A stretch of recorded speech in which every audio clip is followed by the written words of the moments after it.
नमस्कार, आप देख रहे हैं दंगल मेरे साथ।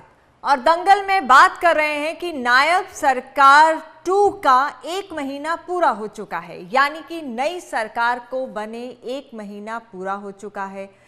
और इस नई सरकार का पहला विधानसभा सत्र भी चल रहा है।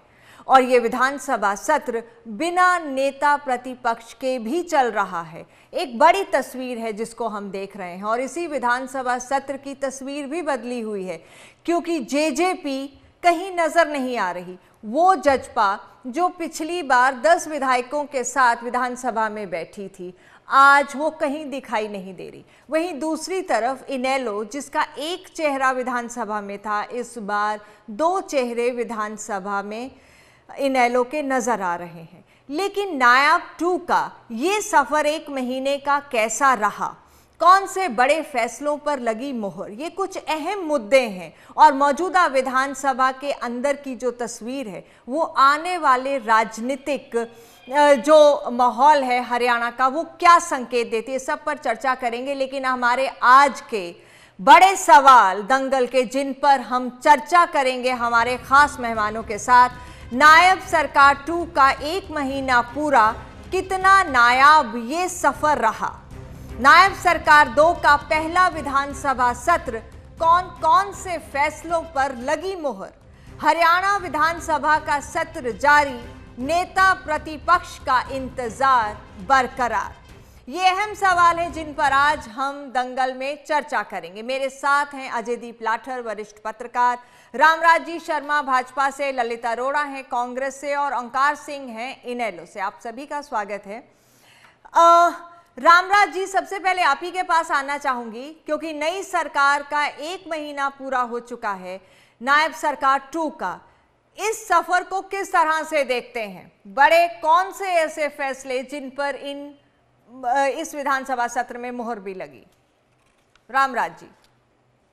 देखो, सबसे पहले तो मैं आपके चैनल के माध्यम से माननीय मुख्यमंत्री जी को, उनके मंत्रिमंडल के सभी सदस्यगण को मैं बधाई देता हूं, और देवतुल्य जनता जनार्दन का मैं हार्दिक आभार प्रकट करता हूं कि जनता जनार्दन ने जिस तरह से माननीय मुख्यमंत्री जी के सिर पे हाथ रखा, उनको आशीर्वाद दिया, तीसरी बार हमारी सरकार बनाई केंद्र की भांति, और हरियाणा में आदरणीय नायब सिंह सैनी जी दूसरी बार मुख्यमंत्री बने। और दूसरा, एक तो नायब सिंह सैनी जी ने, माननीय मुख्यमंत्री जी ने ये सिद्ध कर दिया, भाई वो सत्यवादी हैं, जुबान के धनी हैं, और जो कहते हैं सो करते हैं। जिस तरह से कांग्रेस का भर्ती रोको गैंग ने, वो लगभग 25,000 के करीब हमारे युवाओं के, हमारे भाई बहनों का जो अपॉइंटमेंट होना था, जो लिस्ट आउट होनी थी, वो रुकवा दी थी। तब माननीय मुख्यमंत्री जी ने कहा था कि भाई देवतुल्य जनता जनार्दन के आशीर्वाद से तीसरी बार हमारी सरकार बनेगी।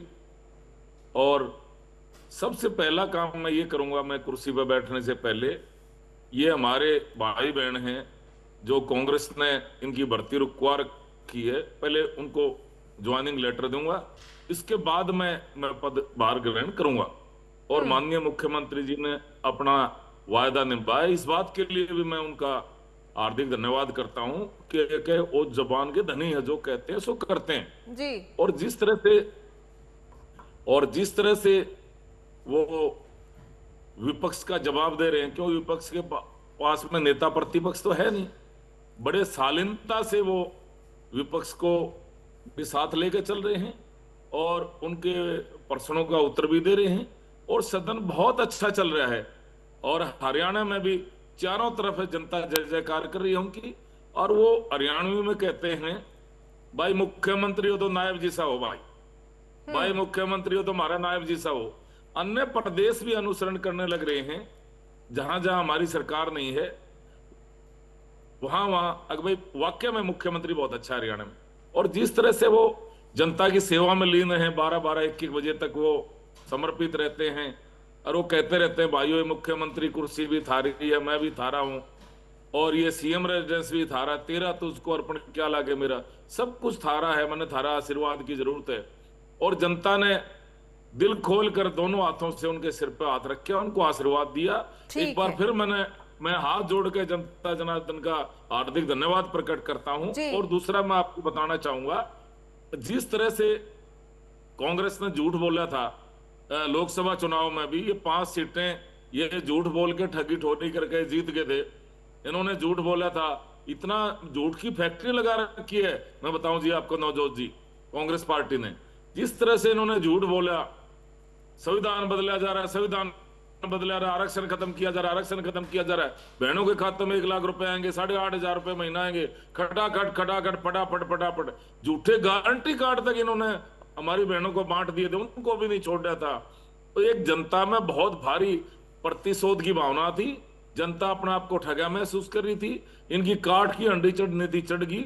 आगे ऐसे ही हम जनता की सेवा करते रहेंगे। जनता भगवान का रूप है, जनता की सेवा करते रहेंगे और आने वाले 20-25 साल तक हमारी सरकार ऐसे ही चलती रहेगी। ठीक है क्योंकि रामराज जनता जी, भगवान है। वो तो जनता हम इनके राष्ट्रीय जी महामंत्री की तरह, हम इनके राष्ट्रीय महामंत्री की तरह देवतुल्य जनता जनार्दन को कहते, जैसे इनके राष्ट्रीय महामंत्री ने देवतुल्य जनता जनार्दन को राक्षस कहा था और फिर कहा था मैं कुरुक्षेत्र की धरती पर खड़ा होकर श्राप दे कि बीजेपी वोटर राक्षस है, राक्षस। अरे तेरा श्राप कोई दुर्वासा मुनि का श्राप है क्या मेरे भाई? चलिए रामराज जी, एक बार बाकियों को भी चर्चा में शामिल कर लेते हैं। सरकार तो अब आपकी बनी चुकी है और नई सरकार का 1 महीना भी पूरा हो चुका है, विधानसभा सत्र भी चल रहा है।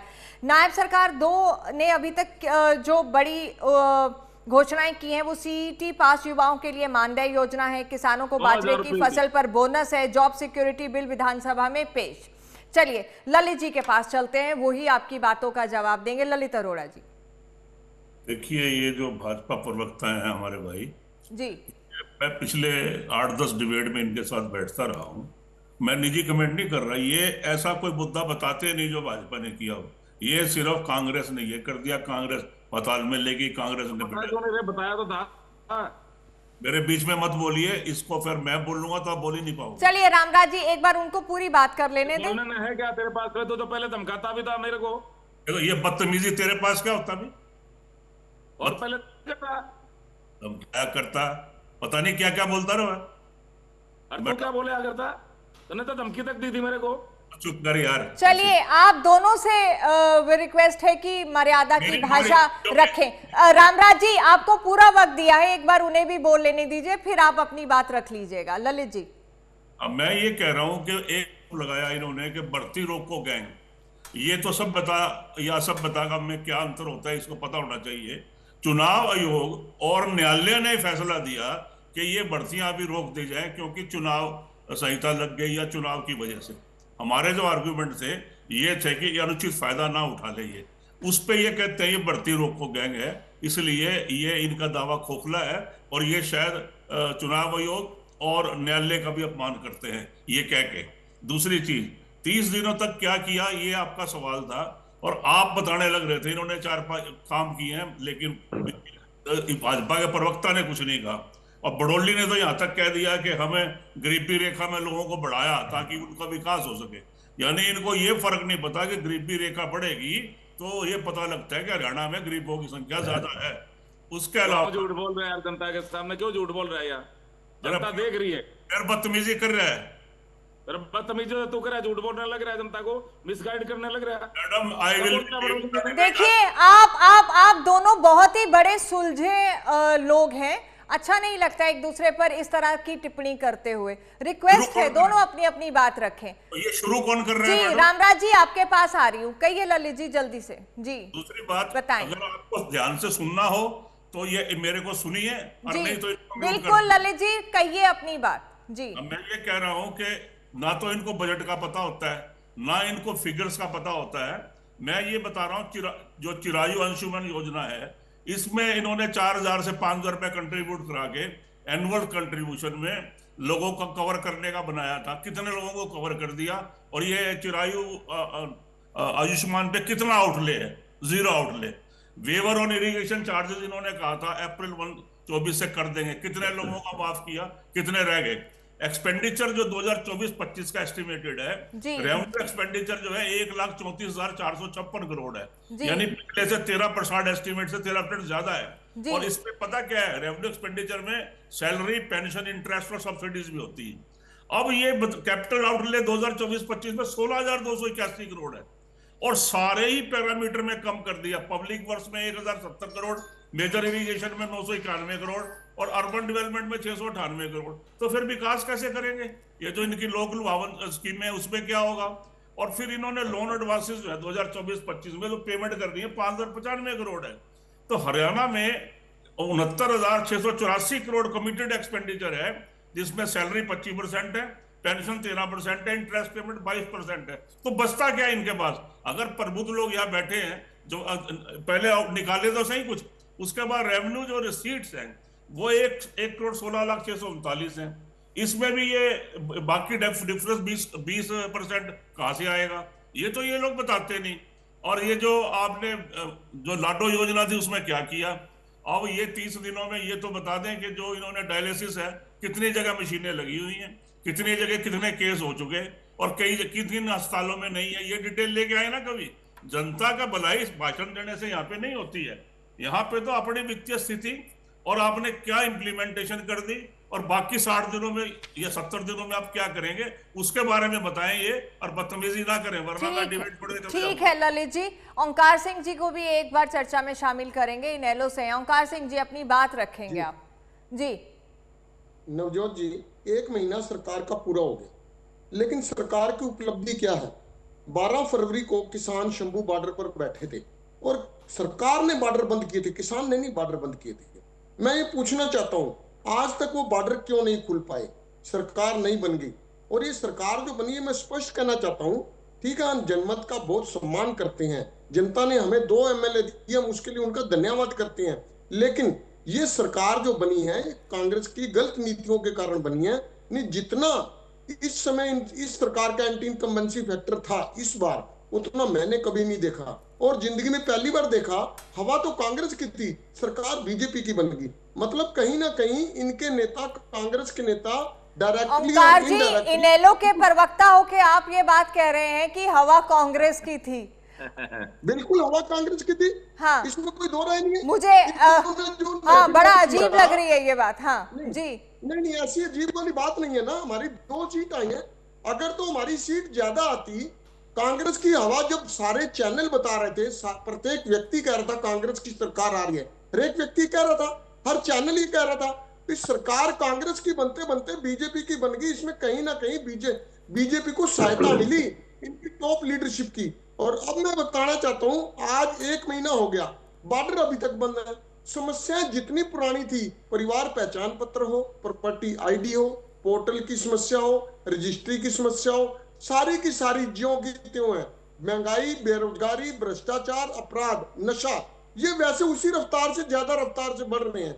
इस सरकार की उपलब्धि क्या है? एक ये 24,000 कहते हैं हमने लेटर दिए, जिसमें से 6,500 इनको युवा मिले ही नहीं। 18,500 युवा इन्होंने सिलेक्ट किए, वो भी पिछली प्लानिंग के अनुसार। अब क्या किया आपने? अगर आप कहते हो कांग्रेस ने भर्तियां, आ रही हूं रामराज जी आप ही के पास जी। अगर ये कहते हैं कांग्रेस ने भर्तियां रोक दी थी, तो इनको आचार संहिता के दौरान भर्तियां करने की जरूरत क्या पड़ी थी? क्या पिछले 5 साल कम थे? क्या पिछले 9 साल कम थे इनके पास? ये सिर्फ एक ड्रामेबाजी और ढकोसले वाली सरकार है। आज भी देख लीजिए, प्रत्येक व्यक्ति परेशान है, किसान आज भी सड़कों पर है, शंभू बॉर्डर बंद पड़ा हुआ है। आगे गुरु गोविंद सिंह जी के 4 साहिबजादों के शहीदी दिवस हैं। पूरे देश और प्रदेश की जनता फतेहगढ़ साहब मत्था टेकने जाती है, कैसे जाएंगे हम लोग? बहुत मुश्किल काम है। इनको कम से कम शंभू बॉर्डर खोलना चाहिए, किसानों से बैठकर बातचीत करनी चाहिए। और ये कहते हैं किसान हितैषी है जी। मेरे को अपनी बात पूरी कर लेने दीजिए। बोलिए। ये कहते हैं हम किसान हितैषी हैं। देखिए, मैं बोलने लगता हूं, आप बीच में टोक देते हैं। ये कहते हैं हम किसान हितैषी हैं। पराली के पर जुर्माना कितने गुना बढ़ा दिया इन्होंने। और पराली क्या सिर्फ एक किसान की एक पराली है जो वायु प्रदूषण फैलाती है? मैं मानता हूं वायु प्रदूषण सबसे बुरा है। और फिर ये कहते हैं हम 24 फसलों पर MSP दे रहे हैं, उसमें 1-2 फसलें ऐसी भी है जो हरियाणा में नाम मात्र की हैं। अगर आप MSP दे रहे हो तो कम से कम ये तो बता दो MSP के लिए फार्मूला क्या लगाते हो? क्या स्वामीनाथन आयोग का C2 प्लस 50% का फार्मूला अडॉप्ट करते हो? चलिए ओंकार जी, अब आपके पास आऊंगी, एक बार अजयदीप लाठर के पास जाऊंगी। अजयदीप लाठर जी ने बोला था 8 अक्टूबर को हमारी सरकार बना दो, 3100 रुपए के हिसाब से धान खरीदेंगे। क्या धान खरीदी जा रही है 3100 रुपए के हिसाब से, ये मेरे साथी जरूर जवाब। ओके, अजयदीप लाठर, हालांकि एक महीना कोई पैरामीटर नहीं है जज करने का, बिकॉज एक महीना कोई पैरामीटर नहीं होता है जज करने का। बातें एक ब्रॉडर पर्सपेक्टिव में मैं देखने की कोशिश कर रही हूं। जो विधानसभा सत्र के अंदर की तस्वीर है, एक महीना नायब सरकार 2 को बने हुए हो गया है। आप आगे किस तरह से इसको देखते हैं? देखिए नवजोत जी, दो चीजें हैं। अगर हम विधानसभा सत्र की बात करें तो उसमें अगर जनता के मुद्दे सही मायने में किसी ने उठाए हैं तो वो इनेलो के दोनों विधायकों ने उठाए हैं, जबकि 37 विधायक वाला विपक्ष उस तरीके से मुद्दे नहीं उठा पाया। ना चाहे वो धान के 3100 रुपए एमएसपी देने की बात हो, चाहे वो खाद डीएपी ना मिलने की बात हो, बीज ना मिलने की बात हो, एक महीने में जो कानून व्यवस्था का दिवाला निकला है, जगह जगह फायरिंग हुई है, चाहे वो मामला हो, चाहे मतलब जितने भी एक आम जनता से जुड़ी जो चीजें हैं, वो कांग्रेस के 37 विधायक होने के बावजूद वो उतना अच्छे से उन्होंने नहीं उठाए जितना शायद मुझे लगता है कि इनेलो के 2 विधायकों ने जनता से जुड़ी चीजों को उठाया। अब मैं एक महीना जो सरकार को हुआ है उसके ऊपर आते हैं। सरकार को, मुख्यमंत्री को, मुख्यमंत्री के मंत्रिमंडल को, उन्हें एक महीना हुआ है, लेकिन सरकार को चलाने वाले लोगों की अभी तक नियुक्ति नहीं हुई है। ना तो मुख्यमंत्री कार्यालय के अंदर प्रिंसिपल सेक्रेटरी की नियुक्ति हुई है, ना एडिशनल प्रिंसिपल सेक्रेटरी नियुक्त हुए हैं, ना डिप्टी प्रिंसिपल सेक्रेटरी नियुक्त हुए हैं, ना ओएसडी नियुक्त हुए हैं। मुख्यमंत्री कार्यालय खाली पड़ा है, नियुक्तियां नहीं हुई है नायब पार्ट 2 में। फिर बात करते हैं मंत्रियों की। मंत्री अपने साथ एक, मैं ये कह सकता हूं कि अनाधिकृत तौर पर, अनऑथराइज्ड तरीके से अपनी मर्जी से स्टाफ लेके घूम रहे हैं। उस स्टाफ की नियुक्तियां अधिकृत तौर पर अभी तक नहीं हुई हैं। उन्हें स्टाफ अलॉट नहीं हुआ है कि कौन उनका प्राइवेट सेक्रेटरी होगा, कौन सीनियर प्राइवेट सेक्रेटरी होगा, कौन पीए होगा। वो सारी नियुक्तियां एक महीना होने के बावजूद अभी तक उन्हें मतलब पर्सनल स्टाफ तक अलॉट नहीं हुआ है। तो ये एक बहुत बड़ा फेलियर है।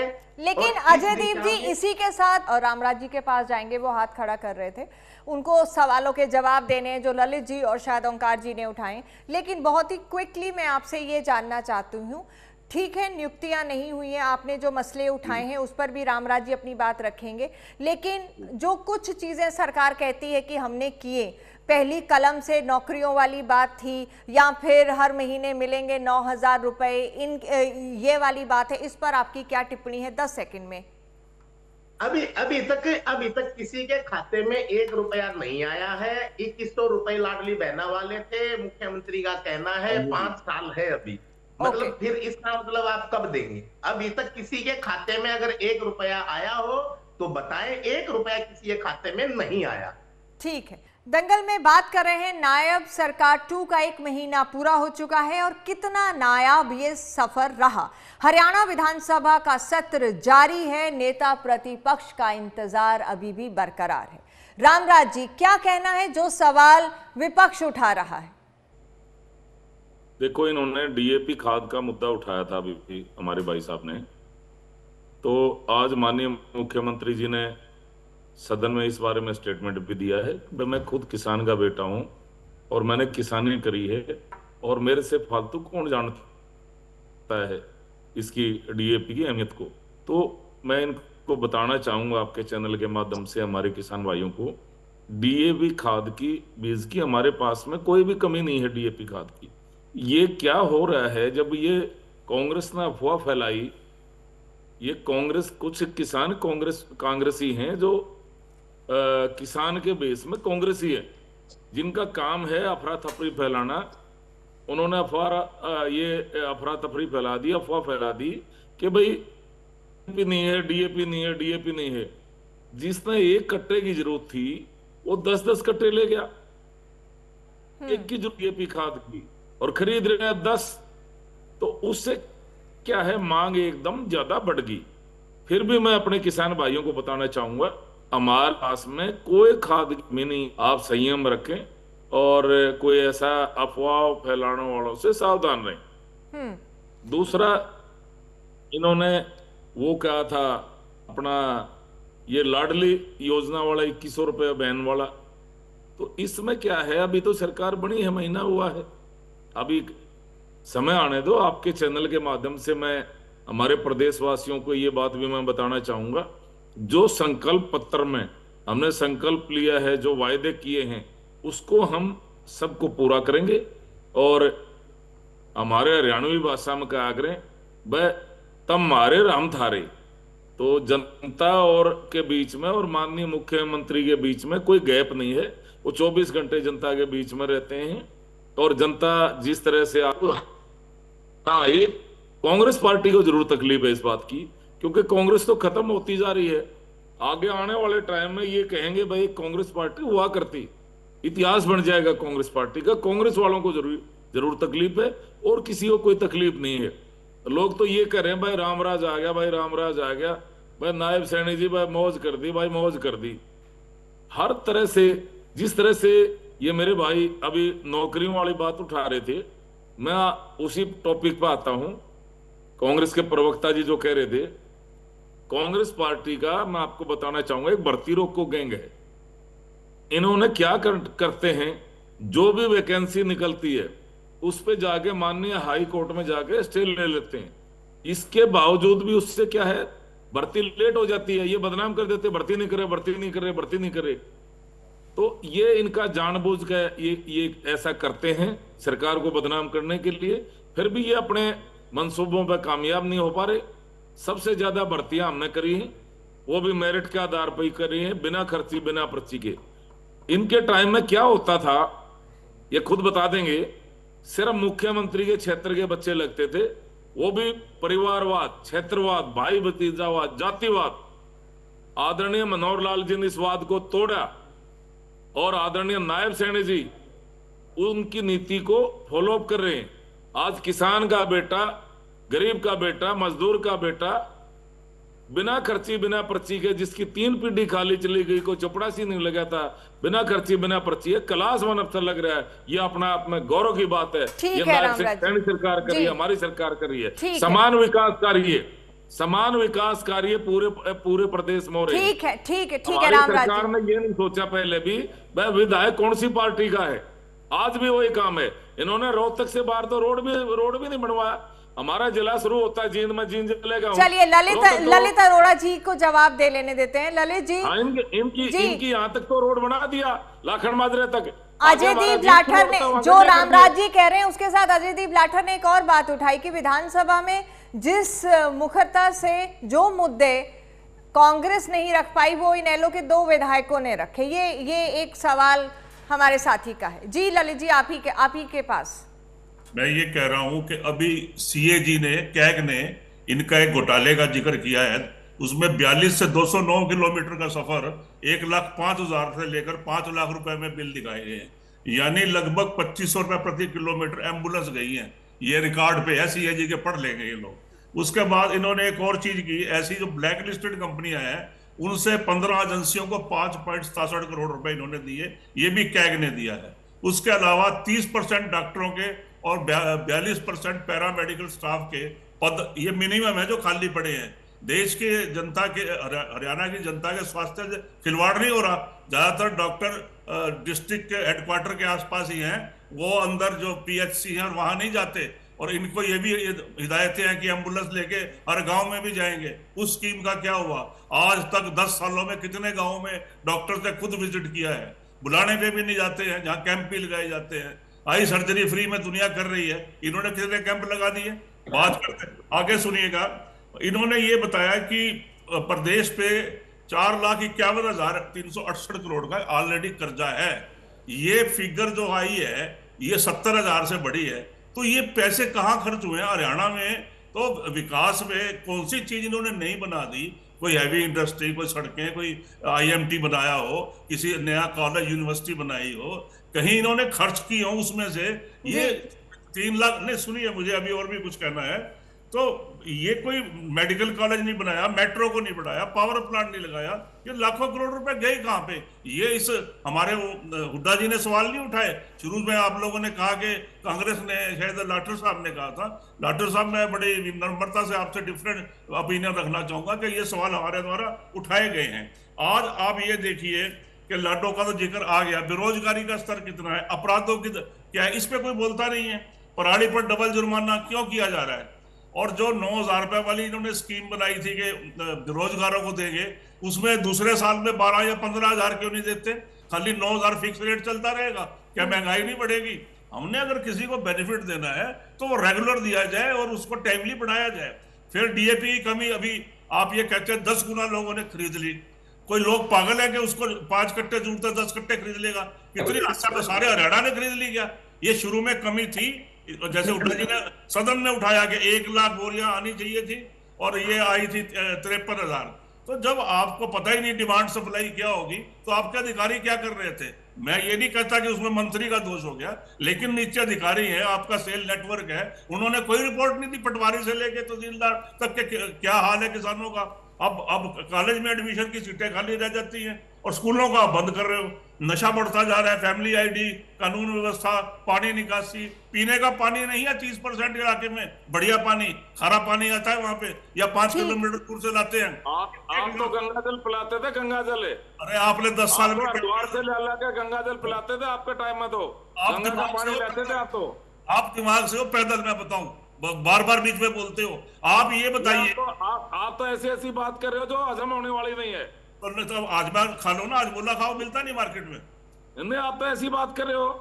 अब झूठ बोलने फैक्ट्री लगा रखी है आपने। तो लास्ट रिएक्शन है इस झूठे, आपने तो झूठ बोलने फैक्ट्री लगा रखी है, सारी झूठ बोलते हो टीवी पे, जनता देख रही है। हरियाणा में 27 लाख लोग के करीब बेरोजगार है युवा, उस पर नहीं बोलते ही आदमी। बताओ ना आपके टाइम में भर्तियां कैसे होती थी, तो बताइए ना। हमारे कैसे होती थी, उस पर बोलिए ना, कैसे होती थी, कैसे भर्तियां होती थी? बताओ ना। परिवारवाद, क्षेत्रवाद, भाई भतीजावाद, जातिवाद, इस पे बोलिए। नहीं, वाद पे क्यों नहीं बोलते आप? केस दर्ज करते हमारे खिलाफ। अरे ये तुमने जो बना रखा है केसेस बोर्ड, सारा पता है लोगों को। आप बताइए ना। ये वो बना रखे तो आपके टाइम में ठेकेदारी प्रथा होती थी, आप अपनी मर्जी का ठेकेदार लगाते थे। ये बताओ, डिपार्टमेंट में ठेकेदारी होती थी, हमने ठेकेदारी को तोड़ा, हमने ठेकेदारी को तोड़ा। ये ठेकेदारी आपके टाइम के। चलिए आप दोनों रुक जाइए, रिक्वेस्ट है आप दोनों से। ओंकार सिंह जी को भी एक बार बोल लेने दीजिए, क्योंकि वक्त की मेरे पास अभी कमी है, मुझे कंक्लूड भी करना है। प्लीज जी ओंकार जी, अपनी बात रखना चाहेंगे आप जल्दी से। नवजोत जी, देखिए बीजेपी के प्रवक्ता कहाँ झूठ बोलते हैं। डीएपी खाद की कमी के बारे में बोल रहे थे, एक व्यक्ति एक की जगह 10-10 कट्टे ले गया, जबकि ये खाद का वितरण उसका आधार कार्ड और फर्द लेके कर रहे हैं। और मैं तो ये कहना चाहूंगा, जब इनके पास मेरी फसल मेरा ब्यौरा पोर्टल पर प्रत्येक किसान की फसल का ब्यौरा है, उसकी जमीन का ब्यौरा है, और 1 एकड़ में 1 कट्टा देना है डीएपी खाद का, हाँ। तो आप उसको पर्ची क्यों नहीं दे देते? क्यों उसके लिए खाद के लिए उसको लाइनों में लगना पड़ता है? दूसरी बात मेरे भाई रामराज जी शर्मा ने बोली कि कांग्रेस का भर्ती रोको गैंग, जवाब तो इसका कांग्रेस को देना चाहिए, लेकिन मेरे को देना पड़ रहा है क्योंकि झूठ है। कांग्रेस का भर्ती रोको गैंग ये बोले कि हाई कोर्ट में जाके स्टे ले लेता है, ये न्यायालय की तौहीन नहीं है क्या? न्यायाधीश जो बैठे हैं, आप उनको इतनी अनजान समझते हो कि कोई व्यक्ति जाएगा उनको गुमराह करेगा और स्टे ले लेगा? आप उनकी कार्यकुशलता और कार्यशैली पर क्यों ऐसा धब्बा लगाने की कोशिश कर रहे हो? ये न्यायालय की तौहीन है। आज ये सरकार पूरी तरह से फेल थी, लेकिन कांग्रेस की गलती की वजह से, क्योंकि कांग्रेस के खिलाफ ही कैंडिडेट खड़े कर दिए थे। जो भूपिंदर सिंह हुड्डा है, इन्होंने कांग्रेस के कैंडिडेट के खिलाफ, हमारे अपने अंबाला कैंट में कांग्रेस के खिलाफ कांग्रेस का कैंडिडेट खड़ा कर दिया था, शैलजा गुट के थे। ये मैं इनको कहना चाहता हूं, इस बार 5 साल जो हरियाणा प्रदेश की जनता पिसेगी, प्रताड़ित होगी, दुखी होगी, परेशान होगी, उसके पीछे देखना एक ही व्यक्ति का नाम आएगा, भूपिंदर सिंह हुड्डा। ओंकार जी, मैं समझ नहीं पा रही हूँ, माफी के साथ, आपको दुख कांग्रेस के हारने का है या फिर खुशी आपको इनेलो के 2 विधायक आने की है?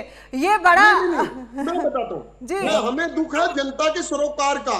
आज जनता अगर जब जनता चाहती थी, जब सारे चैनल बता रहे थे, जो जी आपका चैनल भी तो बता रहा था कि सरकार कांग्रेस की आ रही है, फिर बीजेपी की कैसे बन गई? लेकिन हमारे को सरकार जनता से भाजपा की सरोकार है, बन चुकी हमारी है दो सीट ओंकार आई। जी, हमें- जनता अपना फैसला सुनिए, दे चुकी है, 1 महीना हो चुका सुनिए, सरकार को बने। हम मान चुके हैं, जी। लेकिन हमें 2 सीट में संतुष्टि है। हाँ। लेकिन इसके पीछे एनालाइज तो करना पड़ेगा कि जिस बीजेपी सरकार की इतनी वो वही मैं कह रही हूँ, इंडिविजुअल एनालिसिस की जरूरत है। कांग्रेस अभी तक नेता प्रतिपक्ष के नाम पर मोहर नहीं लगा सकी, उसको एनालिसिस करना है। जी चलिए, जजपा अगर अपना आधार खो गई, उसको एनालिसिस करना है। प्रवक्ता को नहीं टोकते हो आप। जी आप मेरी चलिए, बात पूरी होने दीजिए। मेरे पास वक्त की कमी है, माफी चाहूंगी। से अचंभित है कि दोबारा से हरियाणा में बीजेपी की सरकार कैसे बनी, उसके पीछे कारण तो एनालिसिस किया जाएगा। ओके ओंकार जी, माफी चाहूंगी, वक्त की कमी है। रामराज जी 10 सेकंड में अपनी फाइनल बात कहिएगा। 10 सेकंड अजयदीप के पास है, माफी चाहूंगी, वक्त की कमी है। जी जनता जनार्दन की हम ऐसे सेवा करते रहेंगे, जनता हमारे को आशीर्वाद देती रहेगी। चलिए ठीक है, अजयदीप लाठर फाइनली कंक्लूड कर दें जल्दी से। आगे भाजपा ही भाजपा जी। है। देखिए नवजोत जी, जिस तरह से 1 हम महीने जनता का की सेवा समय कर रहे हैं, हालांकि कम जनता होता है, हमारे को लेकिन आशीर्वाद दे रही है। 1 महीने के आगे 20-25 अंदर साल तक हरियाणा हमारी में सरकार मुद्दों की आएगी। कमी नहीं थी। हरियाणा मुद्दा विहीन नहीं है। इस 1 महीने के अंदर नशे का मुद्दा यूं का यूं एज इट इज पेंडिंग था, लगातार मौत हो रही है।